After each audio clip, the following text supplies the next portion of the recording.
1957లో వచ్చిన మాయాబజార్ చిత్రానికి ముందుగా 18 లక్షల రూపాయల బడ్జెట్ అనుకుని స్టార్ట్ చేశారంట ఆ సినిమా దర్శకుడు కేవీ రెడ్డి గారు. కానీ షూటింగ్ అవుతున్న కొద్దీ బడ్జెట్ పెరుగుతూ వెళ్లడంతో ఆ చిత్ర నిర్మాతలు నాగిరెడ్డి, చక్రపాణి గారు ఇదేదో తలకు మించిన భారం అవుతుందని కంగారు పడ్డారంట.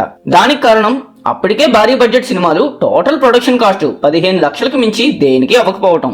ఇదిలా ఉండగా కొన్ని రోజులకు దర్శకుడు కేవీ రెడ్డి గారు ఈ సినిమా పూర్తవడానికి 26 లక్షల వరకు అవుతుందని చెప్పడంతో విజయ ప్రొడక్షన్స్ అధినేతలకు ఒక మినీ హార్ట్ అటాకే వచ్చింది.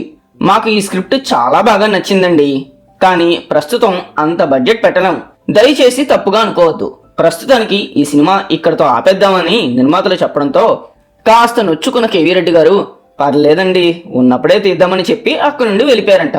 మాయాబజార్ ఆగిపోతుంది అనే మాట బయటకు రావడంతో చాలా మంది ఇతర నిర్మాతలు ఆ సినిమాను మేమే చేస్తామని ముందుకు వచ్చినా కేవీ రెడ్డి గారు మాత్రం తాను చేస్తే ఆ సినిమా విజయ ప్రొడక్షన్స్ వారికే చేస్తానని కుండబద్దలు కొట్టి చెప్పారంట.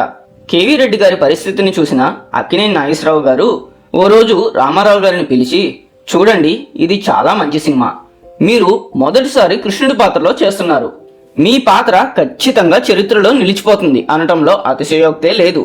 అలాంటిది మనం ఒక మెట్టు దిగి మన రెమ్యూనరేషన్ కొంచెం తగ్గించుకుని సినిమాని పూర్తి చేస్తే నిర్మాతలకు బాగుంటుందేమో ఒక్కసారి ఆలోచించండి అని చెప్పేసరికి రామారావు గారు ఒక్కసారిగా ఐఎమ్ సారీ బ్రదర్, నిర్మాతల ఇబ్బందులు నిర్మాతలకు ఉంటాయి, మన ఇబ్బందులు మనకుంటాయి, ప్రస్తుతానికి అలాంటి నిర్ణయాలు తీసుకునే పొజిషన్లో నేను లేను, మీరు కావాలంటే తగ్గించుకోండి బ్రదర్ అని తెగేసి చెప్పడంతో ఏఎన్ఆర్ గారు ఇదే విషయాన్ని ఎస్వీఆర్, గుమ్మడి, సావిత్రి గారిని కూడా అడిగారు. వారంతా కూడా పర్లేదండి అని ఓకే చెప్పడంతో ఆగిపోయిందనుకున్న మాయాబజార్ మళ్ళీ 40 రోజుల్లోనే మొదలైంది.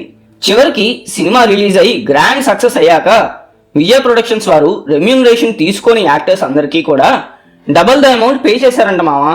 డియర్ మావాస్, మా కంటెంట్ కనుక మీకు నచ్చినట్టయితే please like, share and subscribe to ఇంకేంటి మావా.